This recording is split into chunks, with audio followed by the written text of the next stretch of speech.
জেলায় জেলায় সংকট সমস্যা, তা থেকে উত্তরণের চ্যালেঞ্জ আর সম্ভাবনার কথা তুলে ধরতে চলছে ডিবিসি এক্সপ্রেস। বিশেষ এই আয়োজনে মতামত থাকছে তৃণমূল থেকে শুরু করে নীতি নির্ধারকদের।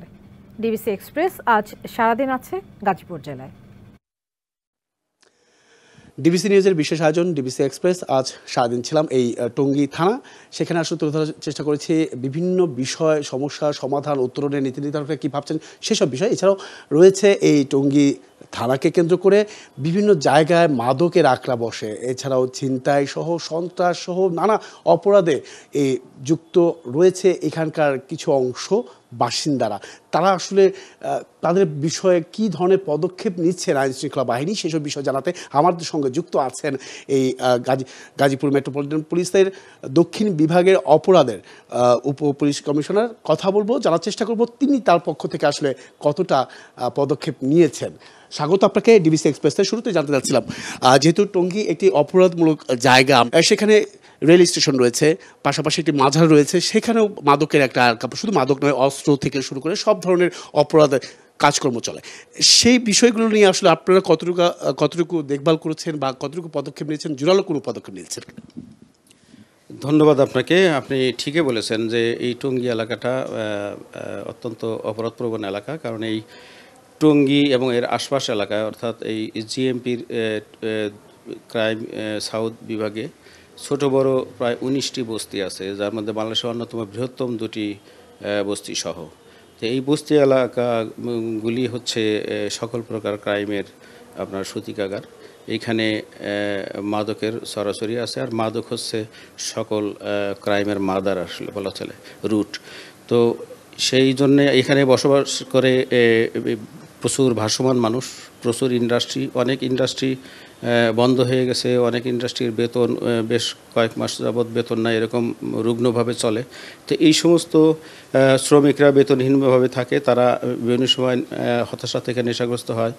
আবার এই নেশার টাকা জোগাড় করতে গিয়ে তারা বিভিন্ন রকম চুরি ছিনতাই বিভিন্ন কাজে জড়িয়ে যায়। এছাড়াও সারা বাংলাদেশে বিভিন্ন জায়গায় যারা অপরাধকর্ম করে মামলার মুখোমুখি হয়, তারা কিন্তু এই বস্তি কেন্দ্রিক এবং এই ঘিঞ্জি এলাকাটাতে এসে তারা আশ্রয় গ্রহণ করে। তো যে কারণে এখানে প্রচুর অপরাধ সংঘটিত হয়। এইখানে ফোর্স অত্যন্ত অপ্রতুল, মাত্র 1350 মঞ্জুরিকৃত ফোর্স আছে এখানে।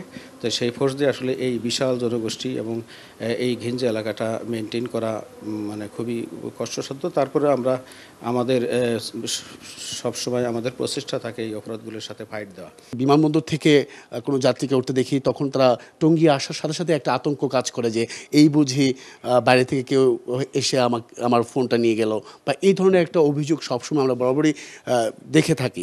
সেই বিষয়টা কি আপনারা নজরদারিতে রেখেছেন কিনা, বা আপনারা ওইখানে টহল বা নিরাপত্তার বিষয়টা জোরদার করবেন কিনা? হ্যাঁ, রেল স্টেশনের আশেপাশে এলাকায় আমাদের টহল পার্টি থাকে, কাজ করে, কিন্তু রেল লাইন এবং রেলের ভিতরে তো আসলে রেলওয়ে পুলিশ তারা অপারেট করে, সুতরাং সেটা ওনারা দেখেন বিষয়টা। তবে রেল লাইনের আশেপাশে আমাদের নজরদারি থাকে। 5 আগস্টের পর আপনাদের কি চ্যালেঞ্জ মোকাবেলা করতে হয়েছে এই জায়গাটাতে এসে? কি ধরনের চ্যালেঞ্জ মোকাবেলা করতে হয়েছে এই অপরাধ নিয়ন্ত্রণ রাখতে? 5 তারিখের পরে আমাদের ফোর্সের মধ্যে কিছুটা মনোবলের কিছুটা ঘাটতি আছে। আগে যেভাবে কাজ করে তারা অভ্যস্ত, গত 15-16 বছরে যাদের নিয়োগ হয়েছে তারা একটা ধাঁচে তারা কাজ করতে, একটা সিস্টেমে। তো সেইভাবে আবার কাজ করতে গেলে আবার মানে কোনো ঝামেলা হয় কিনা, কোনো বিপদ হয় কিনা, ওইরকম একটা টেনশনও তাদের মাথার মধ্যে ছিল। তো নানাভাবে ওইভাবে তাদেরকে আবার এই যে অস্ত্রের ব্যবহার তারা কতটুকু করতে পারবে কিনা, তো এরকম নানাবিধ চিন্তা মাথার মধ্যে নিয়ে তারা ফিল্ডে কাজ করার কারণে তাদের মধ্যে তারা কিছুটা স্থিমিত ছিল যে কোনো অপরাধ মোকাবেলার ক্ষেত্রে। অসংখ্য ধন্যবাদ আমাদের সঙ্গে এতক্ষণ যুক্ত ছিলেন।